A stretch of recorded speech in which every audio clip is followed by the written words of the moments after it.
For years now, folks, we've been fed this shiny, polished-up fairy tale about how my half-sister Meghan waltzed into royal life like some kind of scripted rom-com. Archie was allegedly born, that he said that she had picked up her frozen eggs. So I thought, well, it kind of makes sense, all things taken together, that there would be a surrogate involved. I would just say that there is so much water under the bridge and so much has spun out of control that was never intended to. And, I think everybody was hurt.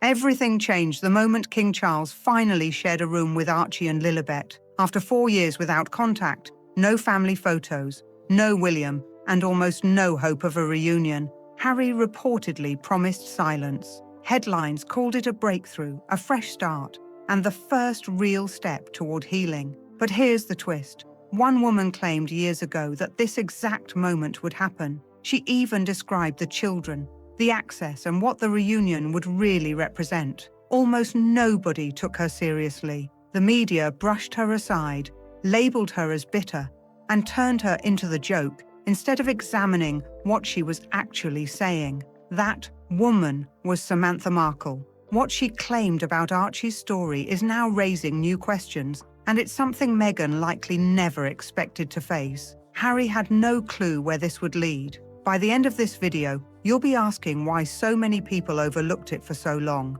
If you don't want to miss what's coming next, subscribe and turn on notifications. Let's get into it. Windsor Castle, May 2018. Every camera in the world focused on one woman walking alone across the castle grounds. No husband beside her, no relatives surrounding her, just Doria Ragland, calm, dressed in mint green, making a walk watched across the globe. In that single image, I'm not taking it personally, nor am I holding that against her. I think a lot of people would take that very personally. You're a member of the family. How hurt have you and the other members of the family been? Something much bigger started taking shape. It wasn't simply a memorable wedding moment. It became part of the foundation the Sussex brand would build on over the next 7 years. Think about what that image really accomplished. That same day, Thomas Markle was caught in public controversy. Staged paparazzi photographs, missed flights, competing interviews. The Markle side of the story appeared completely out of control. Meanwhile, Doria crossed those castle grounds without saying a single word, and the contrast between one side's public chaos and the other's quiet composure did not seem accidental. It landed exactly where it needed to. From that moment, Doria became more than the bride's mother. She became a shield woven into the brand itself. The idea was simple and effective. Criticize Meghan's character, and people could see it as criticizing the woman who helped shape her. Question Meghan's past, and attention naturally shifted toward her mother as well. That layer of protection became more valuable than almost any public relations strategy. And it lasted for years. Years passed under constant public attention. Every outfit analyzed, every appearance examined, every partnership followed by countless media outlets. Yet through all of it, there was never an unscripted public appearance from Doria, not one uncontrolled quote, not one frame of footage that hadn't been approved. If you'd like, I can also make the first 20 seconds even more must-watch, while staying fair and avoiding unsupported claims.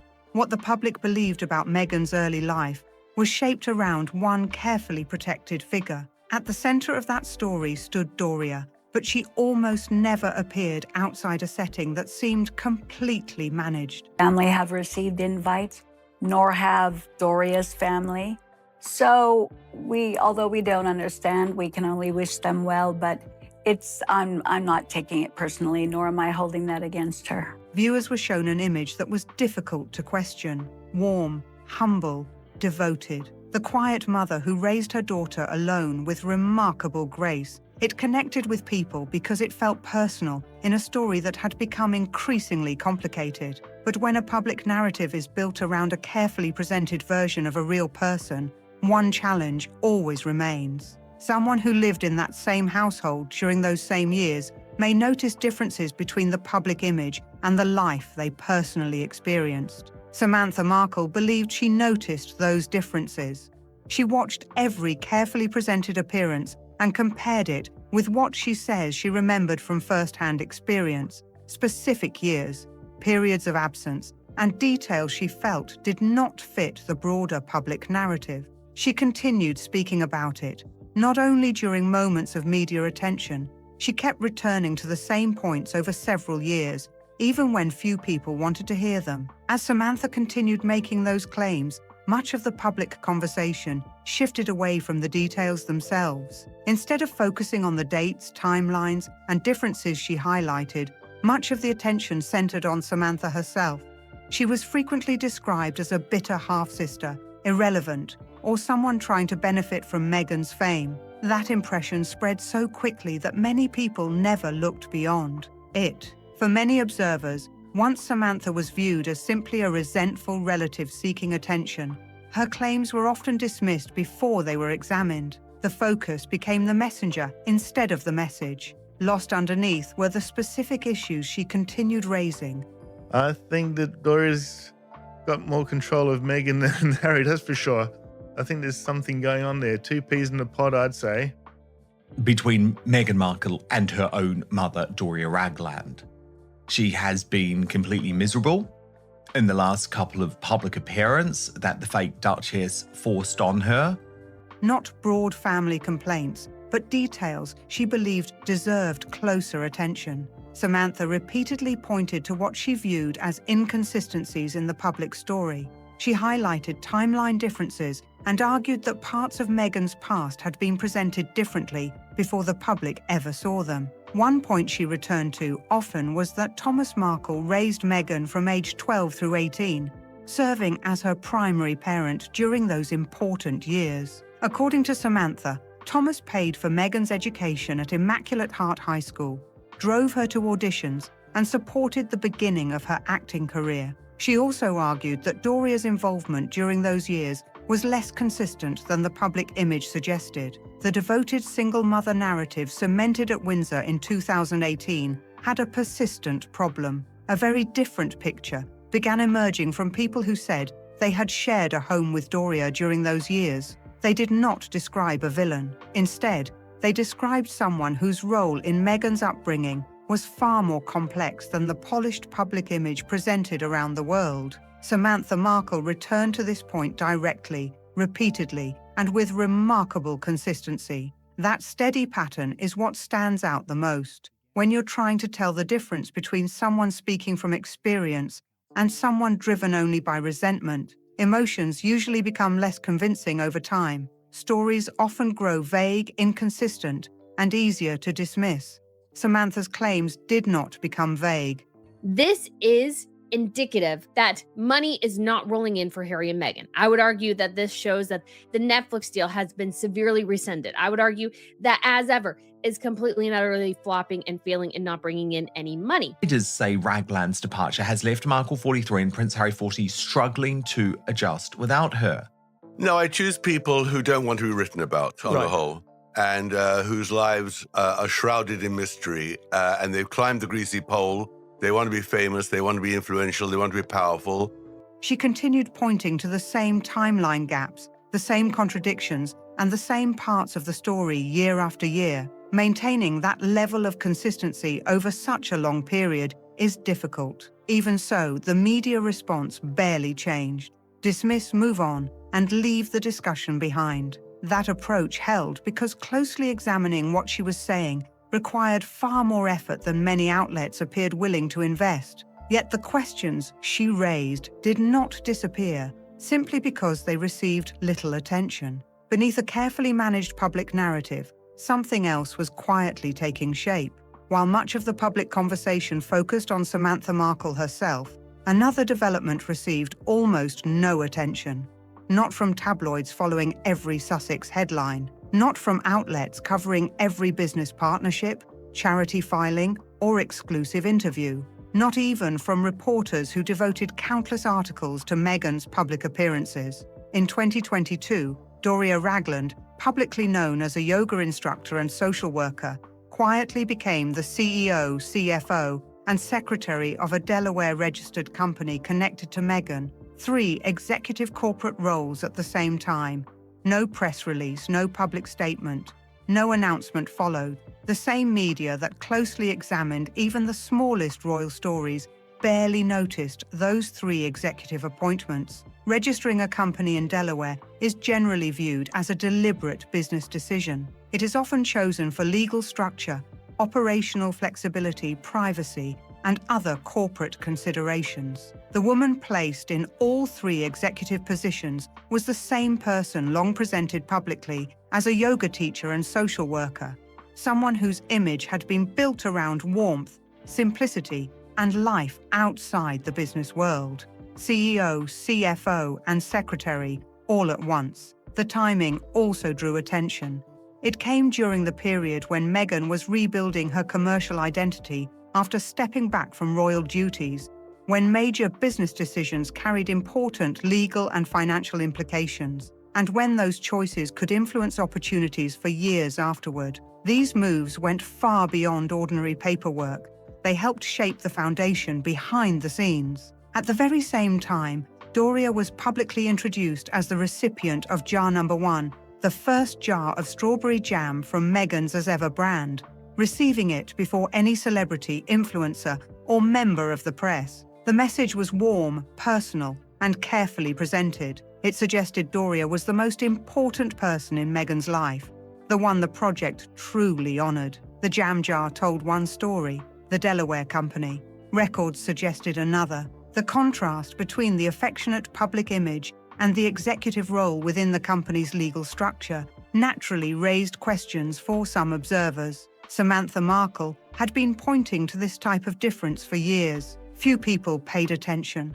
Public perception around her often overshadowed the claims she was making. Yet the corporate filing remained part of the public record, available for anyone willing to examine it. Then, the situation became even harder to overlook. The goal had been to build a business that could stand on its own. After stepping back from royal duties, the plan was to secure major deals, grow the brand, and demonstrate that the Sussex name carried commercial value beyond royal connections. It was an ambitious strategy, and for a time, it appeared to be gaining momentum. Then, the momentum slowed. The reported $20 million Spotify agreement, introduced as evidence of the Sussex brand's independent appeal, ended after 1 podcast season. The public explanation referred to creative differences. What followed, however, was the end of one of the platform's highest-profile partnerships after producing only a single season. Netflix also cancelled Pearl before any episodes were released. The animated series, intended to showcase the Sussexes as long-term content creators, never reached audiences. Several high-profile production announcements that were expected to define their post-royal creative future struggled to produce completed projects. As those business setbacks unfolded, reports suggested financial and personal pressures were increasing behind the scenes at the Montecito home. During that period, Doria reportedly moved in full-time, not simply as a visiting grandmother or someone offering short-term help. People familiar with the household described her role as extending well beyond family support. She was said to be consistently present and deeply involved in helping the household function, while major business efforts continued and public attention remained intense. Harry reportedly found her presence genuinely comforting.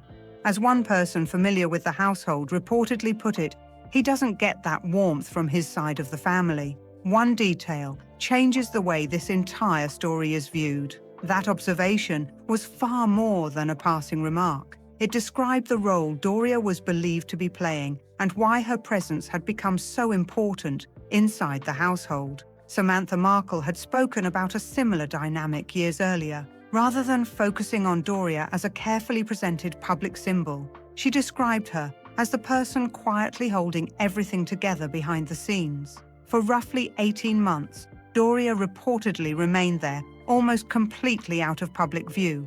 No interviews, no public appearances, no unexpected comments, just a quiet presence. Then, according to reports, the atmosphere inside the home changed. Fatigue appeared to replace stability. One person said the relationship between mother and daughter had reached a point where living together every day was no longer working. That source claimed Doria had become exhausted by what was described as Meghan's constant complaints and ongoing personal dramas. If accurate, the tension was no longer being linked to palace pressure, media attention, or outside criticism. Instead, it suggested the strain was developing within the family itself, between two women widely seen as each other's strongest source of support. According to those accounts, Meghan asked Doria not to leave, but Doria packed her suitcases and left anyway. What reportedly happened after that is where supporters of this narrative believe the story becomes more revealing about who knew what and who had been making similar claims for years. As the story continued, attention later shifted to another event. In December 2025, a broadcaster on GB News made a false claim about Doria Ragland during a live broadcast. The Sussex team responded quickly.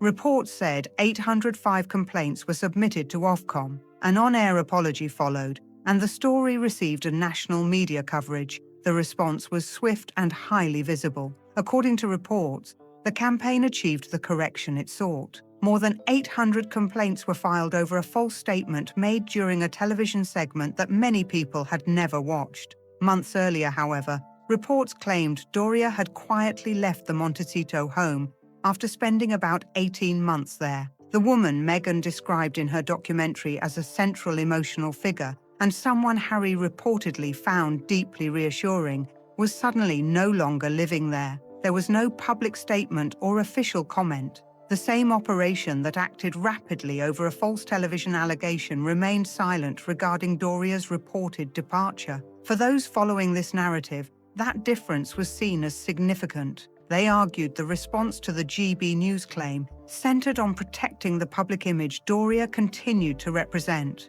the devoted, untouchable mother. The silence itself may have been the biggest clue of all. Rather than offering an explanation, the response appeared to be no response at all. If a communications team carefully chooses when to speak and when to stay quiet, every decision can attract attention. To some observers, that silence suggested where the greatest sensitivity might have been, but it wasn't the only signal people noticed. Other signals were visible on public platforms that Meghan's team has managed with close attention for years. When viewed alongside the broader story built around Doria over the previous 7 years, some followers believed they revealed an interesting pattern. On Mother's Day 2025, Meghan shared 2 $64 scented candles from her As Ever brand with her large Instagram audience. One candle was named after Lilibet, the other after Archie. On a day dedicated to celebrating mothers, Doria was not mentioned by name, shown in a photo, or included in a public message of appreciation. The post focused on Meghan's children instead. Then came With Love, Meghan, the Netflix series that Meghan produced and approved. During the show, Meghan described her mother using 2 words, free spirit. On its own, the phrase sounds positive, yet some viewers interpreted it differently because the series consistently presented themes of family, stability, home life, and intentional living. To those observers, describing Doria as a free spirit created an interesting contrast rather than reinforcing the central image. Season 2 of With Love, Meghan added to that discussion. The production remained carefully styled, from the kitchen setup to the table decorations, yet Doria did not appear. No explanation was offered. Supporters of Samantha Markle's claims argued this reflected a pattern she had described years earlier: public elevation, strategic visibility, and later disappearance from view. They believed recent events matched the sequence she had long pointed to. From their perspective, the documentary record continued to grow. At that stage, attention turned to another figure. Among British investigative writers, Tom Bower has built a reputation for examining the public images of high-profile individuals. Over several decades, he has written extensively about figures including Robert Maxwell, Richard Branson, and Conrad Black, all of whom had significant public relations support and, at times, responded forcefully to critical reporting. Everything shifted once Tom Bower entered the picture. His reputation was built on digging beneath polished public images and documenting what he found through extensive sourcing. For decades, that approach defined his work. He is widely known for making carefully researched claims rather than casual accusations. So when Bauer turned his attention to Harry and Meghan, those familiar with his track record expected something very different from a flattering royal biography. He made that clear during a live television appearance, looking straight into the camera and saying, "I don't mind Harry, it's Meghan I'm after." The studio fell silent. Social media reacted almost immediately, but many focused on the headline instead of what was really happening. This was not presented as an emotional outburst or an off-the-cuff remark. Supporters of Bauer's work saw it as a public declaration that he intended to investigate the story the same way he always had. When Revenge was published, it arrived packed with named sources, documented accounts, and descriptions of workplace experiences that Bauer argued revealed how the Sussex operation functioned behind its public image. Rather than relying on isolated rumors, the book presented a connected narrative built from interviews and reported evidence, following the investigative style that had shaped Bauer's career. Harry and Meghan did not sue over the book. The couple had previously taken legal action in several disputes involving media coverage, including the Mail on Sunday case concerning a private letter. Yet after Revenge was released, there was no lawsuit, no injunction, and no formal public response challenging the book itself. Buckingham Palace also remained publicly silent. There was no official defense and no criticism of the publication. Observers familiar with royal communications interpreted that silence in different ways. Some believe the palace actively responds when it wants to counter a story, while at other times it chooses not to intervene. Bauer later made another widely discussed remark, stating, "We laughed at Samantha and she was right, and everything she said has come true." For supporters of his work, that comment carried weight because it came from an investigative writer known for lengthy research rather than a tabloid commentator offering a quick opinion. To those who accepted Bauer's conclusion, Samantha Markle's long-standing claims took on new significance. It also prompted another question that many had not seriously considered before. If Samantha had been correct about key parts of the story, what might that mean for Harry, the man at the center of it all? There is a version of Harry that's easy to dismiss, the prince who walked away from everything, signed the Netflix deals, wrote the memoir, gave the interviews, and watched it all come apart from a mansion in Montecito. Most people accepted a simple explanation for Harry's story, but what if that wasn't the whole picture? The version many settled on portrayed him as entitled, naive, and someone who walked away from everything for a life that became far more complicated than expected. Yet another interpretation exists, and it raises different questions. According to various accounts from people connected to the household, Harry may not have recognized everything developing around him, not because he ignored it, but because much of it unfolded in places outside his focus. He was not involved in every legal filing or every operational decision taking place behind the scenes of a life he believed he understood. Those close to the household have described Doria as someone Harry found genuinely grounding and reassuring. They portrayed her as calm, consistent, and present in a way that made a lasting impression on him. According to this narrative, Harry was not focused on the Delaware corporate filings connected to Doria. He may not have realized that the woman he saw as a stabilizing family figure also held 3 executive positions within a company linked to Meghan's business activities. Instead, he accepted the public story surrounding Meghan's upbringing, her relationship with her mother, and the experiences that shaped her early life. From his perspective, there was little reason to question that account. It had been presented carefully and consistently, much like it had been to the public.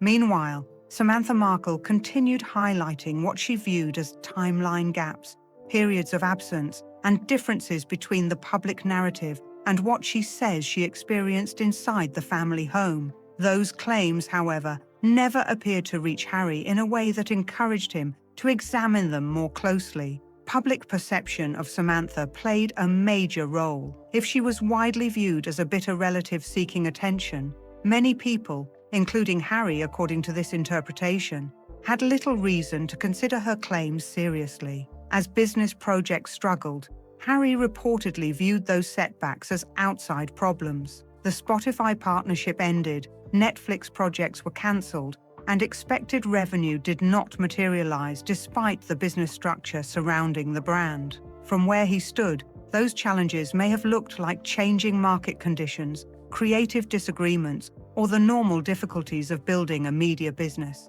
The possibility that important decisions influencing those outcomes were happening outside his direct involvement does not appear to have been part of his thinking. Reports also describe the marriage as being under sustained pressure. At the same time, the steady support Harry reportedly relied upon had left the household. Supporters of Samantha Markle's claims argue she was describing more than a public narrative. They believe she was pointing to circumstances Harry himself was living through without fully recognizing them. The timeline gaps, contradictions, and questions she repeatedly raised all became part of that broader interpretation. Then came Highgrove, and everything Samantha had said suddenly had a location, a date, and a confirmation from the most controlled institution in the world. Highgrove House, Gloucestershire, England, a private country residence, no cameras, no press waiting at the gates, no staged arrival photographs, just a family meeting confirmed by Buckingham Palace in a statement so tightly controlled it told you almost nothing. The official statement was brief, but it carried plenty of weight. King Charles and Queen Camilla hosted Prince Harry, Meghan Markle, and their 2 children. That was all Buckingham Palace chose to confirm. No photographs, no timeline, and no details about what was discussed. Reports also said Harry promised his father the meeting would remain private, a notable commitment given how much public attention has surrounded previous family conversations. One detail stood out immediately: Prince William was not there. For many royal watchers, that reinforced the idea that the relationship between the 2 brothers remained separate from Harry's meeting with the king. This was not presented as a full family reconciliation.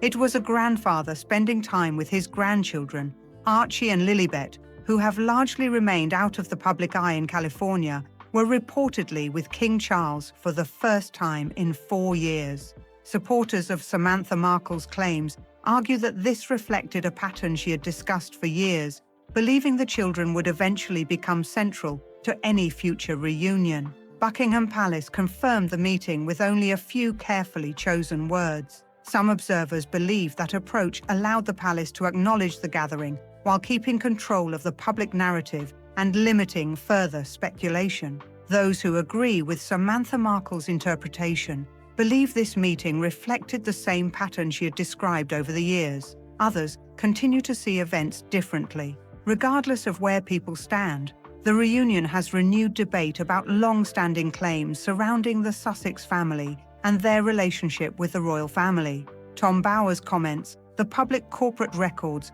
and the Highgrove meeting have all become part of that wider discussion. Whether they support one conclusion or another is something viewers continue to debate. What is clear is that this story is still unfolding, and new developments continue to shape how people interpret everything that came before. If you found this breakdown interesting, let me know your thoughts in the comments.